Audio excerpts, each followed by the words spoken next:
اعوذ باللہ من الشیطان الرجیم بسم اللہ الرحمن الرحیم الحمد للہ رب العالمین الصلاۃ والسلام علی اشرف الانبیاء والمرسلین سیدنا و نبینا و شفیع ذنوبنا بالقاسم محمد اللہم صلی علی محمد وعلی آلہ الطیبین الطاہرین المعصومین المظلومین المنتخبین المنتجبین ولعنت اللہ علی اعدائہم اجمعین اما بعد فقد قال اللہ تبارک و تعالی فی کتابہ المجید وقولہ الحق بسم اللہ الرحمن الرحیم ما سلککم فی سقر قالوا لم نکو من المصلین۔ صلوات پڑھ دی محمد و علی محمد پر۔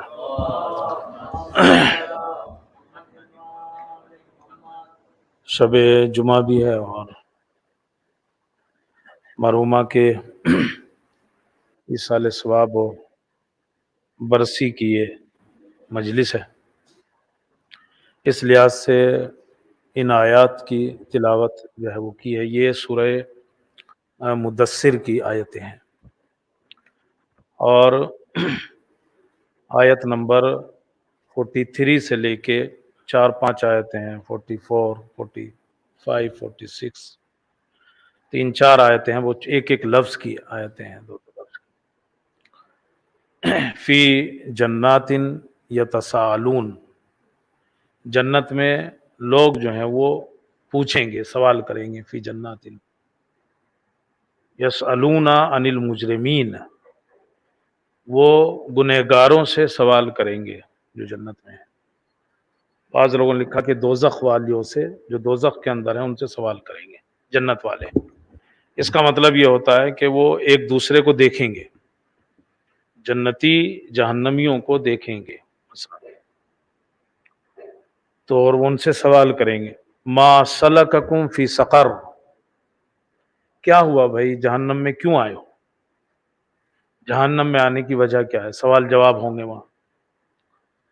تو جہنمیوں نے 4 جواب دیے ہیں، یہ سورہ مدثر کی آیتیں ہیں، 4 جواب دیے ہیں۔ اور پہلا جواب ان میں سے یہ ہے کہ لم نکو من المصلین، ہم نماز نہیں پڑھتے تھے۔ جہنم میں آنے کی وجہ، کیوں جہنم میں آئے ہو بھائی، تو 4 جواب انہوں نے دیے، 4 ریزن بتائے انہوں نے، اور پہلی وجہ بتائی لم نکو من المصلین، ہم نماز نہیں پڑھتے تھے۔ اب آپ سمجھ سکتے ہیں کہ نماز جو ہے وہ کتنی اہم ہے، اور یہ کہ 4 جوابوں میں سے یا 4 ریزنوں میں سے پہلا ریزن یہی بتایا ہے نماز کا۔ اسی کے بارے میں پہلا سوال بھی ہوگا، روز محشر کے جاں گداز بود، اولیں پرسش نماز بود۔ جب روز محشر برگزار ہوگا تو پہلا سوال جو ہے وہ نماز کا ہی ہوگا آدمی سے۔ ان قبلت قبل ما سواہا وَإِن رُدَّتْ رُدَّ مَا سِوَاهَا، اگر نماز قبول تو پھر سارے اعمال قبول، وَإِن رُدَّتْ، اور اگر اس کو رد کر دیا گیا، رُدَّ مَا سِوَاهَا، تو نماز کے علاوہ پھر جو بھی اعمال ہیں وہ سب جو ہے برباد ہو جائیں گے، رد ہو جائیں گے۔ تو پہلا ریزن جو ہے وہ یہی بتایا گیا ہے جہنم میں جانے کا، لم نکو من المصلین، ہم نماز نہیں پڑھتے۔ جو لوگ نماز نہیں پڑھتے ان کے لیے بہت سخت قسم کی روایتیں ہیں، مثلا ان کو کافروں میں شمار کیا گیا ہے۔ مساعدہ بن صدقہ وہ یہ کہتا ہے کہ میں نے ایک آدمی سے سنا کہ جو چھٹے امام سے پوچھ رہا تھا کہ آپ لوگ زناکار کو کافر نہیں کہتے ہو لیکن بے نمازی کو کافر کہتے ہو۔ ہماری حدیثوں میں زنا کرنے والے کو کافر نہیں کہا گیا لیکن بے نمازی کو کافر کہا گیا ہے۔ تو اس نے پوچھا آخر اس کی وجہ کیا ہے کہ زناکار کافر نہیں ہے اور بے نمازی کافر ہے؟ تو آپ نے کہا زنا کرنے والا یا اور کوئی آدمی جو اس طرح کے گناہ کرتا ہے وہ اس لیے کرتا ہے کہ اس کی خواہشات نفس اس کے اوپر غالب آ جاتی ہیں، وہ کنٹرول نہیں کر پاتا اپنی ڈیزائر کو، خواہشات کو، اور وہ زنا یا اس طرح کے کام انجام دیتا ہے اور اس سے لذت اٹھاتا ہے. لیکن اگر کوئی نماز چھوڑتا ہے تو وہ اس لیے نہیں کہ اسے کوئی مزہ آ رہا ہے نماز چھوڑنے میں، بلکہ وہ نماز کو اس لیے چھوڑتا ہے، اس لیے ترک کرتا ہے، چونکہ وہ نماز کو ہلکا اور بے قیمت اور بے اہمیت سمجھتا ہے. تبھی تو نہیں پڑھتا، چونکہ اس کی کوئی اہمیت ہی نہیں ہے اس کی نظروں میں مثلا. اور اس کی اہمیت کا نہ ہونے کا مطلب یہ ہے کہ اللہ کی بات کی اہمیت نہ ہونا، لہٰذا یہ اسے کفر کی منزل کی طرف جو ہے وہ لے جاتی ہے. اور بے نمازی جو ہے وہ ہمارے یہاں روایات میں اس کو کفر کے اور کافروں کے درجے میں رکھا گیا ہے. اور آپ دیکھو جہنمیوں کا جواب بھی یہی ہے، لم نکو من المصلین. کیوں آئے ہو بھائی یہاں، ما سلککم فی سقر، جہنم میں آنے کی وجہ پہلا ریزن یہ دیا کہ ہم نماز نہیں پڑھتے تھے. جب آدمی نماز نہیں پڑھتا نا تو پھر اس کی لجام کھلی ہوئی ہوتی ہے، وہ کوئی بھی گناہ کر سکتا ہے، کسی بھی حد تک جا سکتا ہے گناہ کرنے میں. اگر آدمی بے نمازی ہے تو وہ کسی بھی حد تک جا سکتا ہے، کھلا ہوا ہے اس کا راستہ. رسول اکرم اپنے اصحاب کے ساتھ مسجد میں بیٹھے ہوئے تھے، ایک عورت روتی ہوئی آئی اور اس نے کہا یا رسول اللہ مجھے آپ سے بات کرنا ہے، مگر پہلے ان لوگوں سے کہیے کہ یہاں سے چلے جائیں، تنہائی میں بات کروں گی اکیلے میں. رسول اکرم نے جو صحابہ تھے ان سے کہا کہ بھائی تم تھوڑا خلوت کرو، اس کو جو کہنا ہے کہنے دو. وہ سب چلے گئے. تو اس نے کہا کہ مجھ سے بہت بڑا گناہ ہوا ہے. تو رسول اکرم نے کہا کہ کیا تیرا گناہ جو ہے وہ اللہ کی رحمت سے بھی بڑا ہے؟ کتنا بھی بڑا گناہ کرے آدمی لیکن اللہ کی رحمت تو بہت وسیع ہے، اس سے بھی بڑا ہے تیرا گناہ؟ اس نے کہا نہیں لیکن گناہ بہت بڑا ہے. کہا کیا کیا ہے تو نے؟ کہا اس نے کہا کہ میں نے زنا کیا.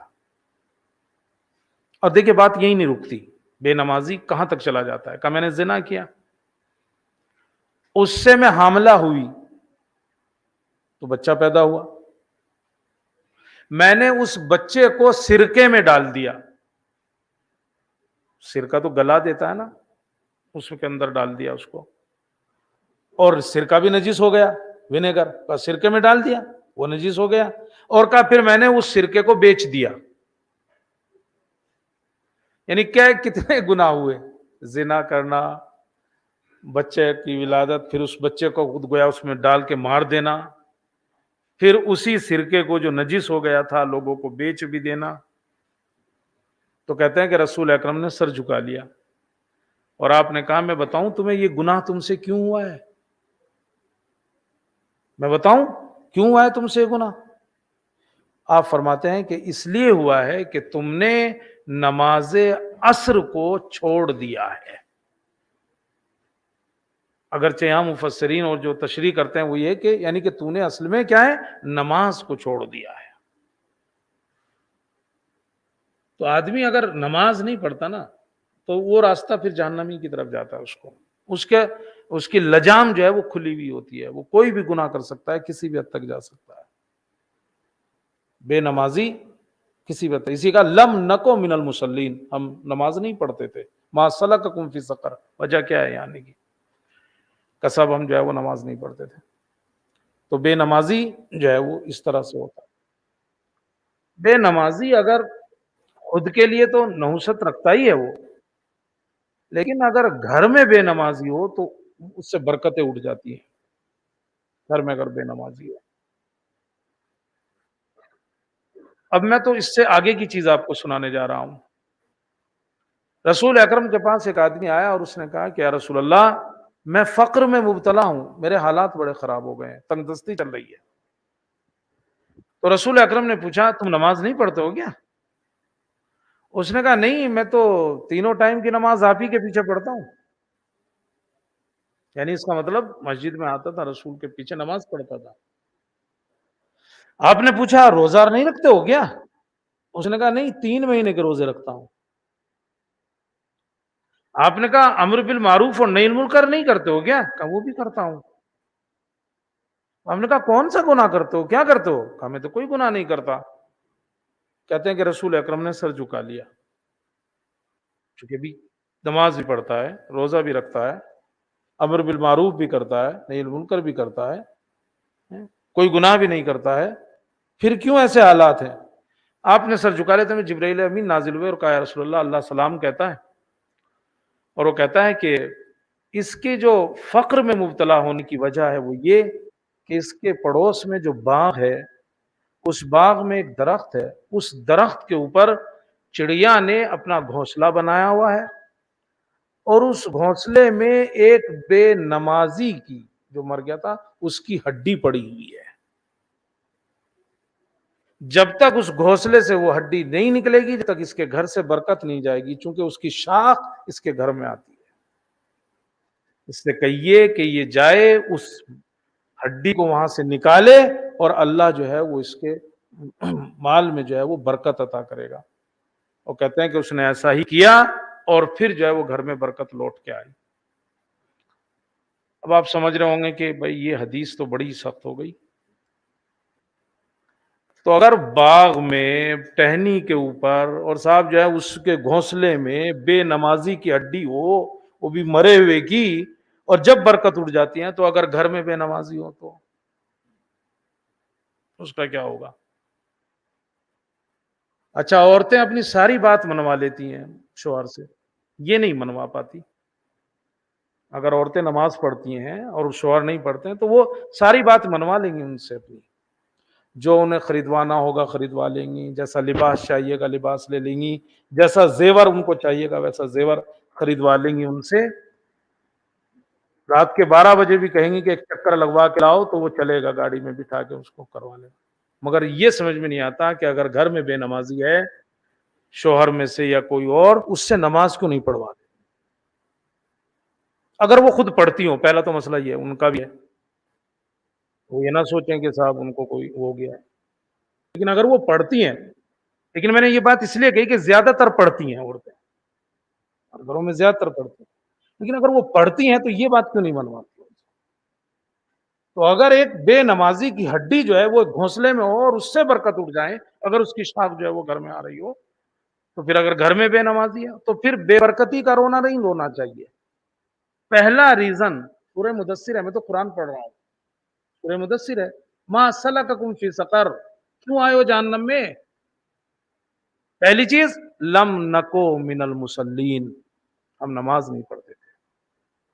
اللہ سے رابطہ ختم ہو جاتا ہے اگر آدمی نماز نہیں پڑھتا ہے، لیکن اگر اللہ سے رابطہ رہتا ہے کسی نہ کسی طرح سے، چاہے کتنا ہی کمزور رابطہ کیوں نہ ہو، نماز کے ذریعے سے کتنا بھی کمزور ہو، یعنی چاہے ایسی کیسی بھی نماز پڑھ رہا ہو، لیکن اگر رابطہ رہتا ہے نا، تو کہیں نہ کہیں اصلاح کی امید پائی جاتی ہے، کہیں نہ کہیں اصلاح کی امید پائی جاتی ہے۔ ایک بزرگ عالم نجف اور کربلا کی زیارت کے بعد کسی قافلے کے ساتھ واپس آ رہے تھے، راستے میں چوروں نے لوٹ لیا، اور سب پورا قافلہ تھا، سب کو لوٹ لیا۔ وہ عالم کہتے ہیں کہ میرے پاس ایک کتاب تھی جسے میں نے 4-5 سال بڑی زحمت کر کے لکھا تھا، تیار کیا تھا۔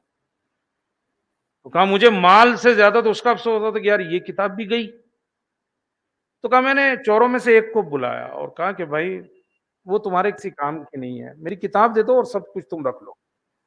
اس نے کہا ہمیں اجازت نہیں ہے، اگر تمہیں کتاب چاہیے تو ہمارے سردار سے ملنا پڑے گا۔ کہا بھائی سردار کہاں ہے تمہارا؟ کہا پہاڑ کے پیچھے فلاں خیمے میں ہے۔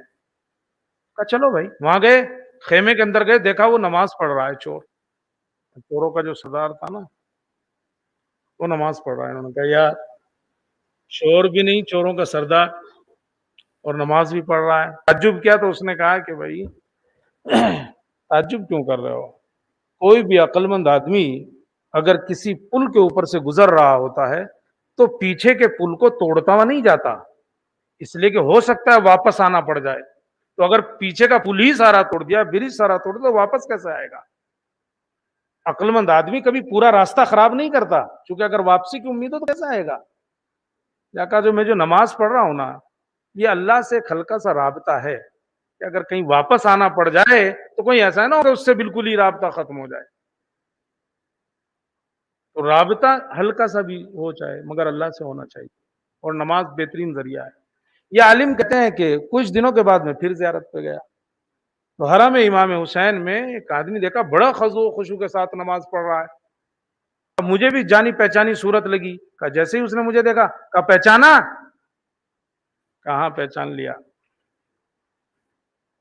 کہا دیکھا میں نے کہا تھا نا آپ سے کہ اللہ سے ایک رابطہ رکھنا چاہیے تاکہ اگر ہو سکے تو تمہاری اصلاح بھی ہو سکتی ہے. اصلاح کا ایک راستہ جو ہے وہ چھوڑے رکھنا چاہیے, بالکل ہی ختم نہیں کرنا چاہیے.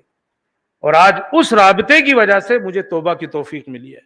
جتنا مال میرے پاس تھا, جس کے مالک کو پہچانتا تھا اس کو واپس کر دیا, جس کے مالک کو نہیں پہچانتا تھا اس کی طرف سے میں نے صدقہ دے دیا. اور اب دیکھو اللہ نے مجھے امام حسین کی زیارت کا شرف بھی حاصل کیا ہے. اللہ کبھی اپنے بندوں کو صلوات پڑھتے ہیں محمد اور آل محمد.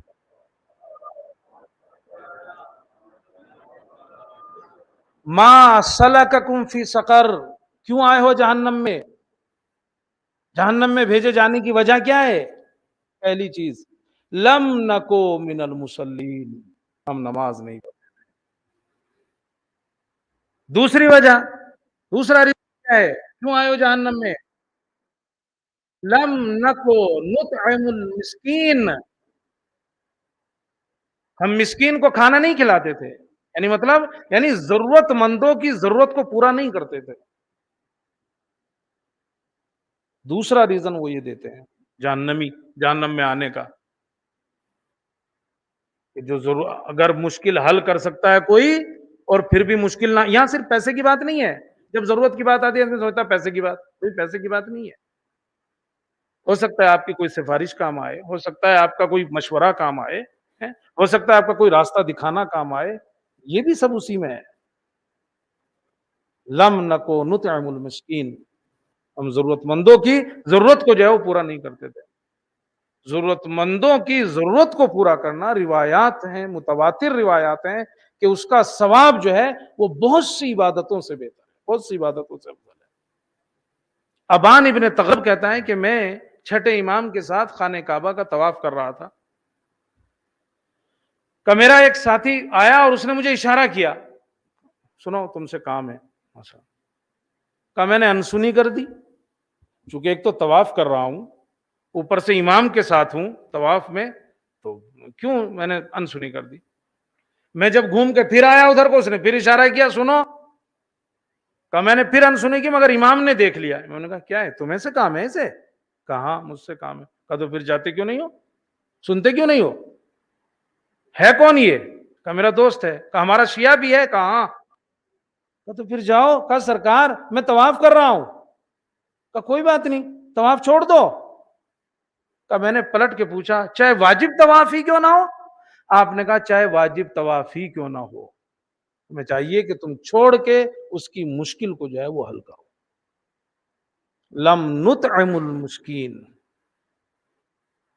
تو دوسرا ریزن یہ ہے کہ ہم کیا نہیں کرتے تھے, ہم جو ہے وہ ضرورت مندوں کی ضرورت کو پورا نہیں کرتے تھے. ایک شخص کہتا ہے کہ میں امام حسن کے پاس گیا اپنی کچھ ضرورت کے لیے, آپ نے کہا چلو میرے ساتھ. اس کے ساتھ آ رہے تھے, مسجد نبوی کے پاس سے گزرے تو دیکھا امام حسین اعتکاف میں ہے. تو آپ نے کہا ان سے کیوں نہیں کہا تو نے جو میرے پاس تک آ گیا ادھر؟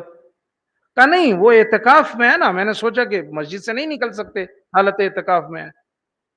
تو آپ نے پلٹ کے کہا کہ اگر وہ تمہاری ضرورت کو پورا کرتے تو انہیں 1 مہینے کے اعتکاف کا ثواب ملتا.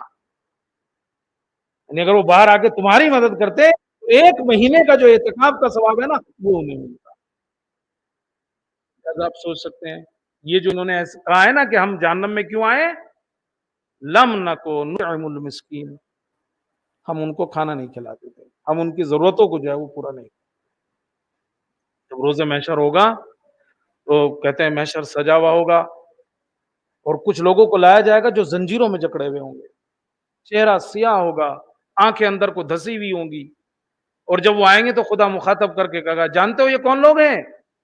یہ وہ لوگ ہیں جو لوگوں کی ضرورت کو پورا کر سکتے تھے مگر انہوں نے ضرورت کو پورا نہیں کیا, اور پھر اس کے بعد حکم ہوگا کہ انہیں جہنم کی طرف لے جاؤ. ما سلککم فی سقر, کون سی چیز تمہیں جہنم میں لائی؟ لم نکو من المصلین, لم نکو نطعم المسکین، ہم ضرورت مندوں کی ضرورت کو پورا نہیں۔ دوسری اہم وجہ، لہذا اس پہ خاص خیال رکھنا ہوگا۔ اور اگر ضرورت پوری بھی کر رہا ہے آدمی، ایک بات کہہ دوں یہاں، کبھی کبھی ضرورتیں پوری کر دیتا ہے آدمی مگر سامنے والے کی توہین کر کے، احسان جتا کر، ذلیل کر کے، اس کا بھی کوئی فائدہ نہیں ہے۔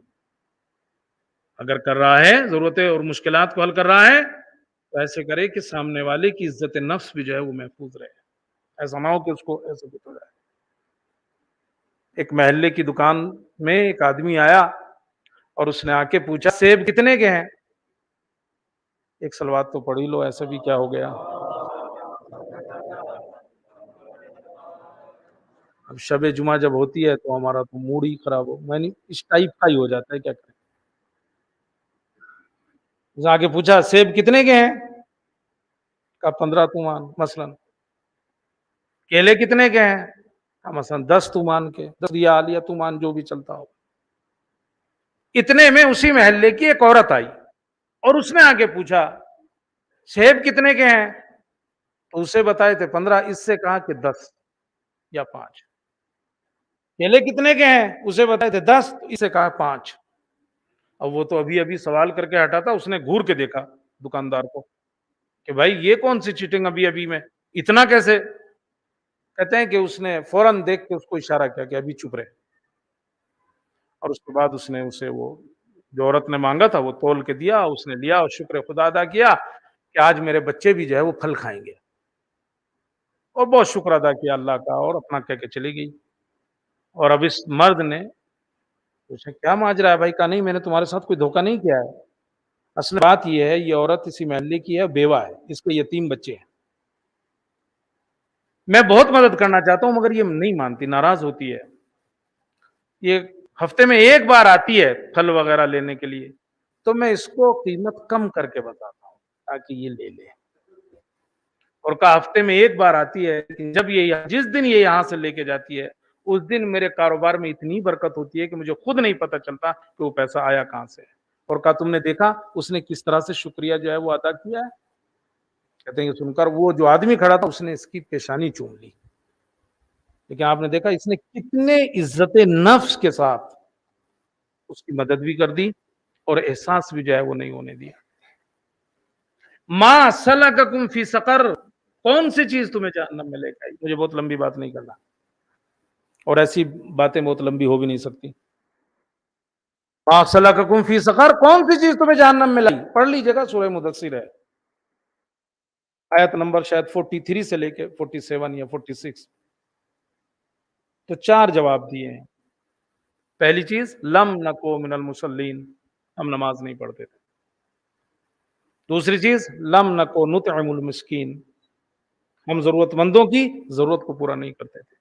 تیسرا جواب کننا نخوض مع الخائضین،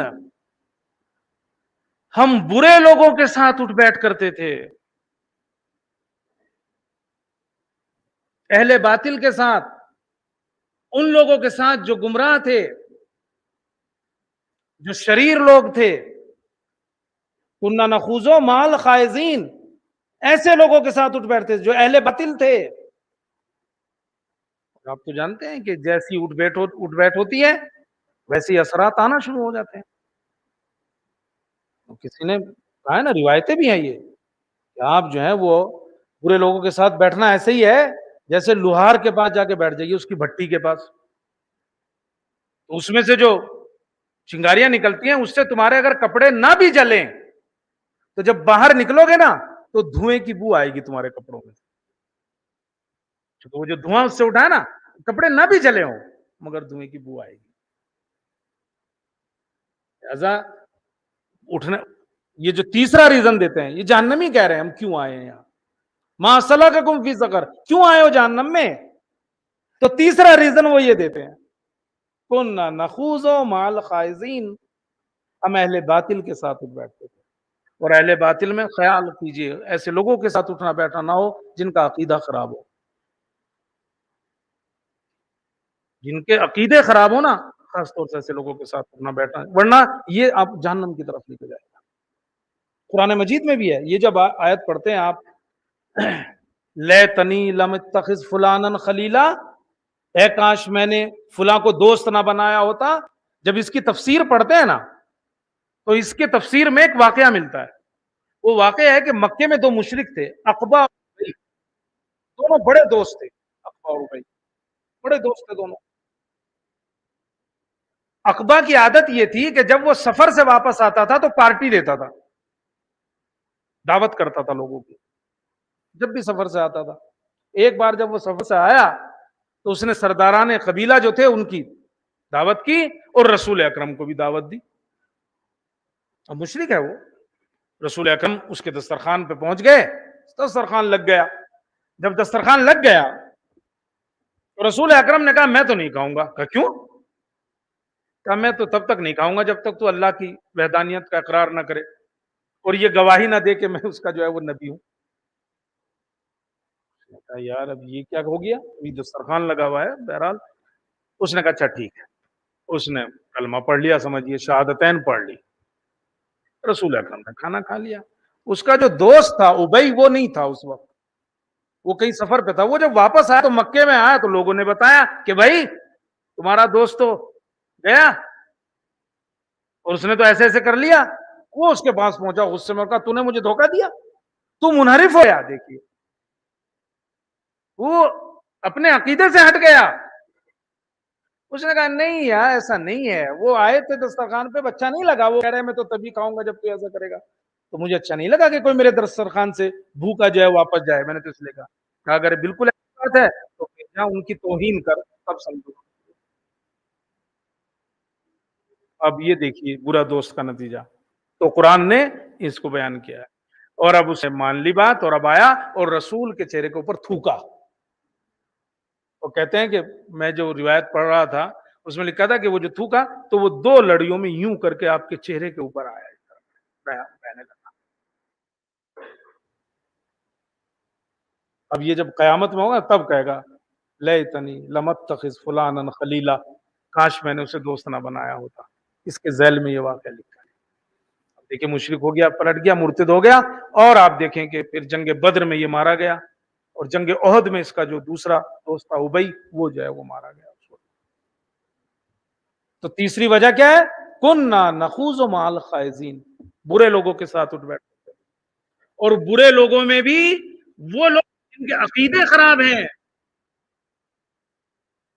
عقیدے کے لحاظ سے خراب ہیں، ان کے ساتھ اٹھ بیٹھ تو بالکل نہ رکھی جائے، ورنہ وہ اسی طرف لے جائیں گے جس طرف جو ہے وہ جاتے ہیں.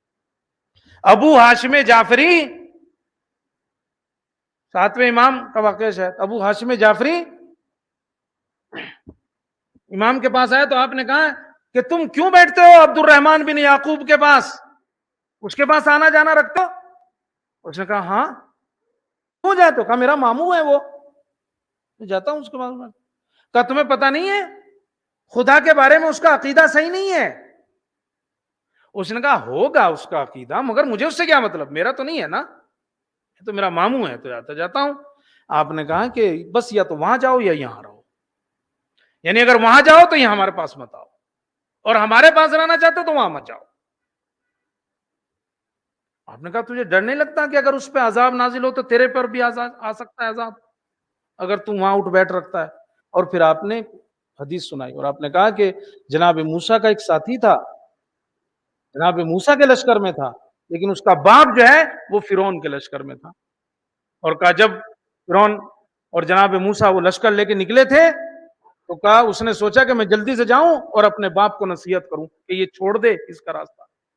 اتنے میں وہ تو جناب موسیٰ کا جو لشکر تھا وہ تو نکل گیا اور یہ فرعون کے لشکر میں اپنے باپ کو نصیحت کرنے کے چکر میں وہیں رہ گیا. اور جب دریا کے میں پہنچا تو ڈوب گیا، انہی کے ساتھ ڈوب گیا. لوگوں نے آ کے کہا کہ یا نبی اللہ وہ تو ہم لوگوں میں سے تھا، وہ بھی ڈوب گیا. آپ نے کہا ابھی وہ رحمت خدا میں تو ہے، لیکن چونکہ وہ اس کے ساتھ تھا جب عذاب نازل ہوا لہذا اس پر بھی عذاب نازل ہوا. کُنَّا نَخُوضُ مَعَ الْخَائِضِينَ.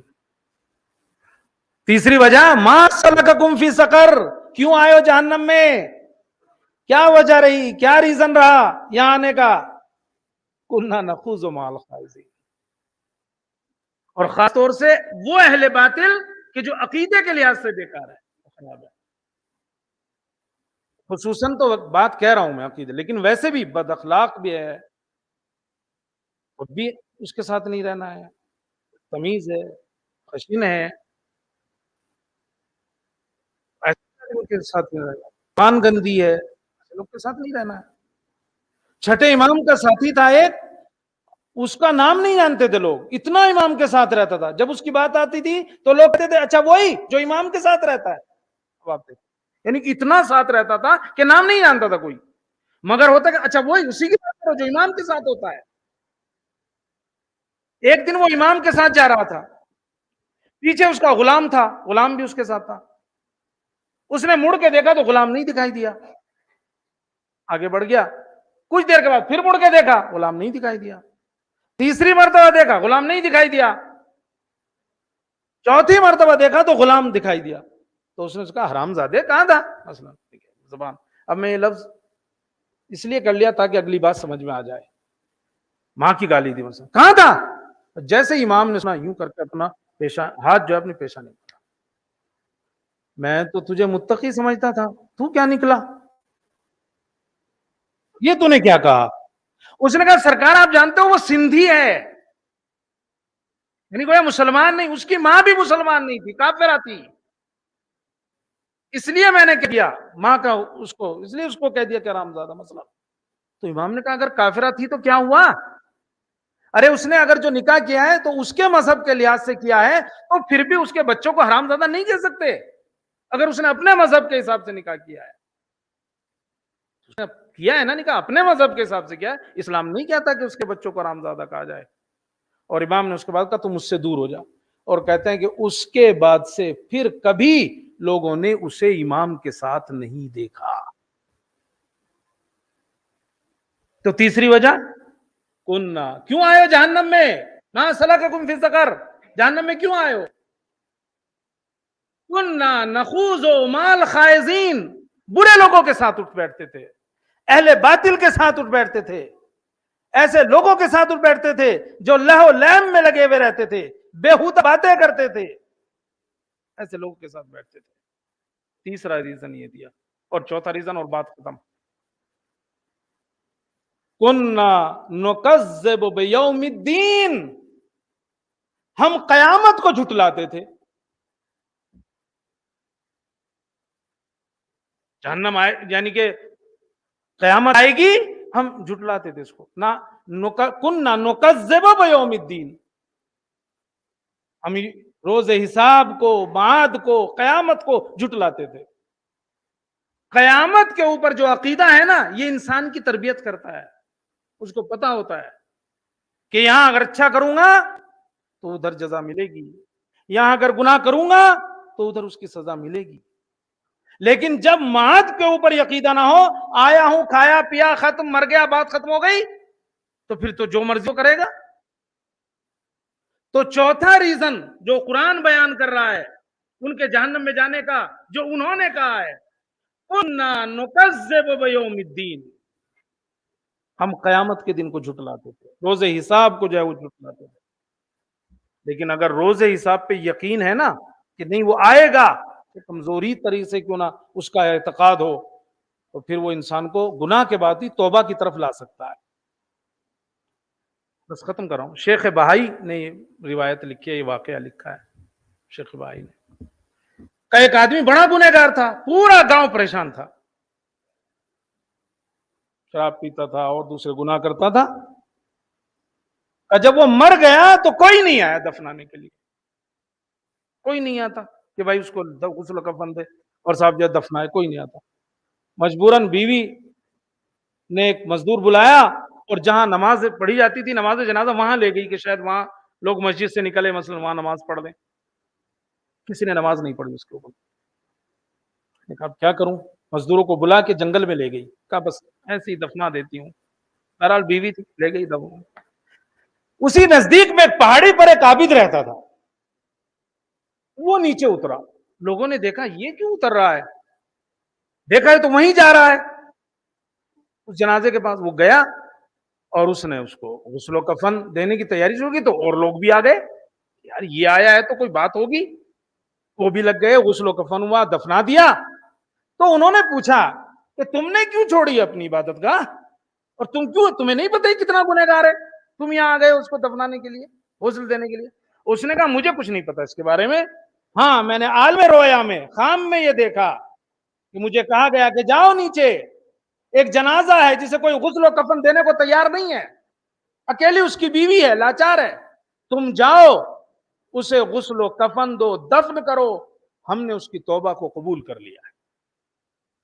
تو انہوں نے کہا بھائی ماجرا کیا ہے، ہوا کیا ہے، اس کو پتا چلے۔ کوئی نہیں، مجھے خود نہیں پتا، مجھے تو صرف اتنا حکم دیا اس کی بیوی کو بلاؤ، اس سے پوچھا جائے۔ بیوی کو بلایا، اس سے پوچھا کہ بھائی کیا ہے، تم جانتی ہو اس کے بارے میں کچھ؟ اس نے کہا ویسے تو سب جانتے ہیں کہ گنہگار آدمی تھا، لیکن 3 عادتیں اس کے اندر تھیں۔ ایک تو یہ کہ جب پی وی کے آتا تھا اور پھر تھوڑا سا اس کا نشہ وشہ اترتا تھا تو کہا یہ لباس بدلتا تھا، عوض کرتا تھا، وضو کرتا تھا اور نماز پڑھتا تھا۔ دیکھیے آپ، پہلی چیز کہ یہ جب آتا لباس اتارتا تھا، وضو کرتا تھا، نماز پڑھتا تھا۔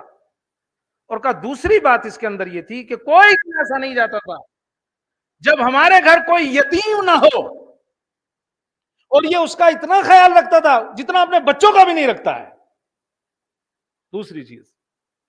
اور کہا تیسری چیز، رات میں جب بھی اس کی آنکھ کھلتی تھی کا باہر آتا تھا اور بارگاہ خدا میں گڑ گڑا کے کہتا تھا کہ پروردگار جہنم میں میرے لیے تو نے کون سی جگہ رکھی ہے، یعنی جہنم کے کس حصے میں مجھے جو ہے وہ ڈالے گا، یعنی گویا شرمندہ ہوتا تھا، توبہ کرتا تھا اپنے اوپر۔ تو یہ چونکہ ایک چیز تھی کہ ہاں جہنم ہے، قیامت ہے، روز حساب ہے، لہذا توبہ کی بھی توبہ ہوئی۔ تو چوتھی چیز کیا ہوئی؟ کننا نکذب یوم الدین۔ یہ 4 ریزن دیے ہیں ان لوگوں نے۔ پہلا ریزن لم نکو من المصلین، بس ختم کر دی میں نے تو بات، لم نکو من المصلین، نماز نہیں پڑھتے تھے ہم لوگ۔ تو ہونا کیا چاہیے جہنم سے بچنے کے لیے؟ آدمی نماز کی عادت بنائے۔ دوسرے لم نکو نطعم المسکین، ضرورت مندوں کی مدد کرے۔ تیسری کننا نخوض مع الخائضین، اہل باطل کے ساتھ اٹھتے بیٹھتے تھے، نہیں نہیں، اپنی اٹھ بیٹھ ہم نشینی کو چیک کرو، کہاں بیٹھ رہے ہیں، کہاں اٹھ رہے ہیں، آپ کے کردار پہ کتنا اثر ہو رہا ہے، آپ کے عقائد پہ کتنا اثر ہو رہا ہے، ورنہ پھر اس کا راستہ ادھر ہی جاتا ہے۔ اور چوتھے کننا نکذب بیوم الدین، روز جزا کے اوپر، روز حساب کے اوپر جو ہے ہمیں یقین نہیں تھا۔ اور آگے آیت ہے حتی اتانا الیقین، انہی 4 چیزوں پہ عمل کر رہے تھے، حتی اتانا الیقین، یہاں تک کہ ہمیں موت آ گئی، یعنی مسلسل اس کام میں لگے رہے، حتی اتانا الیقین، یہاں تک کہ ہمیں موت آ گئی۔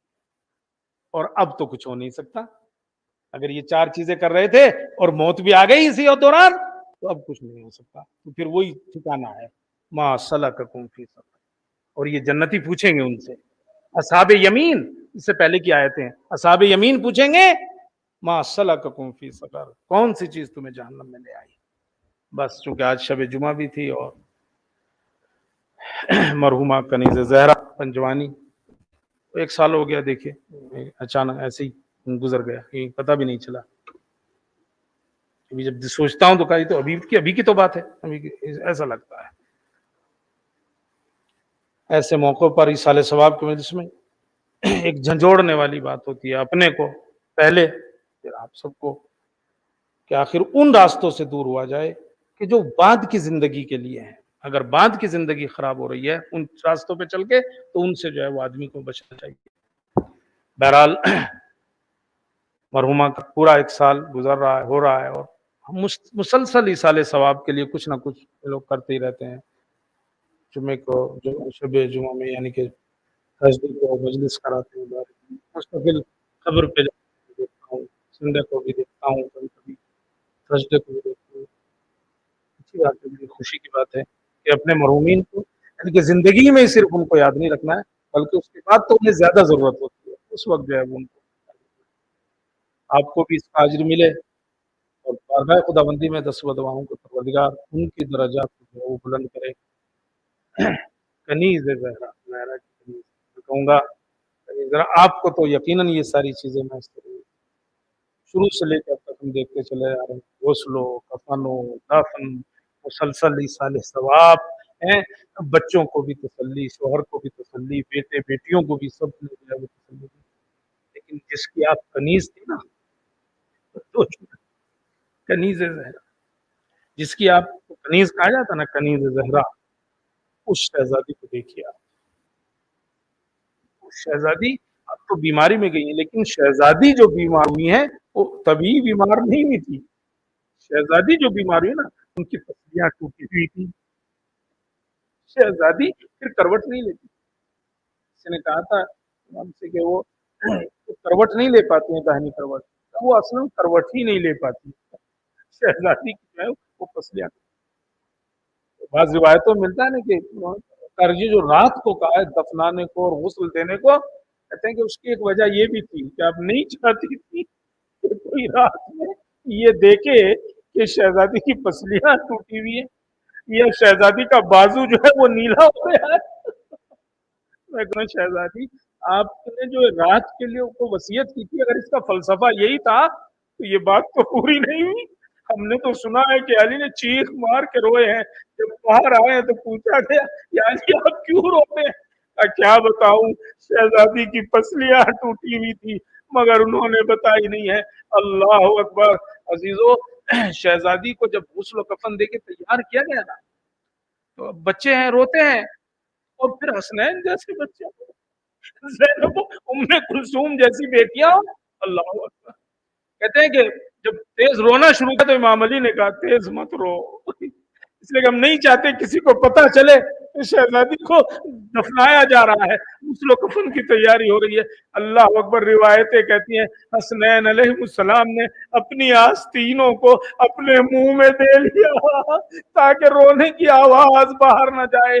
اللہ رے مظلومیت، اللہ اکبر، کہتے ہیں کہ مرتبہ امام قبر میں اتارنے لگے لیکن حسنین تو بچے تھے اور کچھ نامحرم تھے، ایک مرتبہ آواز دی یا رسول اللہ میری مدد کیجئے، کہتے ہیں قبر سے دو ہاتھ نکلے، علی میری امانت مجھے دے دو، امام تڑپ گئے، یا رسول اللہ یقیناً آپ نے جیسی امانت دی تھی ویسی تو واپس نہیں کر پا رہا ہوں، آپ نے جو امانت دی تھی اس کی پسلیاں ٹوٹی ہوئی نہیں تھی، یا رسول اللہ میں جو امانت لوٹا رہا ہوں اس کی پسلیاں ٹوٹی ہوئی ہیں۔ انا للہ و انا الیہ راجعون۔ معبود تجھے واسطہ محمد اور آل محمد کا ہمارے ذکر کو قبول فرما، معبود اس ذکر کا ثواب تو نے جو بھی معین کیا ہے اس سے وہ افراد جو ہیں موجود ہیں، اور خاص طور سے مرحومہ کنیز زہرا پنجوانی کی روح کو جو ہے وہ ایصال فرما، معبود تجھے واسطہ محمد اور آل محمد کا انہیں جوار معصومین میں جگہ عنایت فرما، ان کے درجات کو بلند سے بلند فرما، ان کے پسماندگان اعزاء و اقربا، بیٹے بیٹیاں شوہر، ان سب کو جو ہے وہ صبر عنایت فرما، معبود تجھے واسطہ محمد اور آل محمد کا ہمیں عمل صالح کی توفیق عنایت فرما، امام زمانہ کے ظہور میں تعجیل ہمیں ان کے آوان و انصار میں شمار فرما۔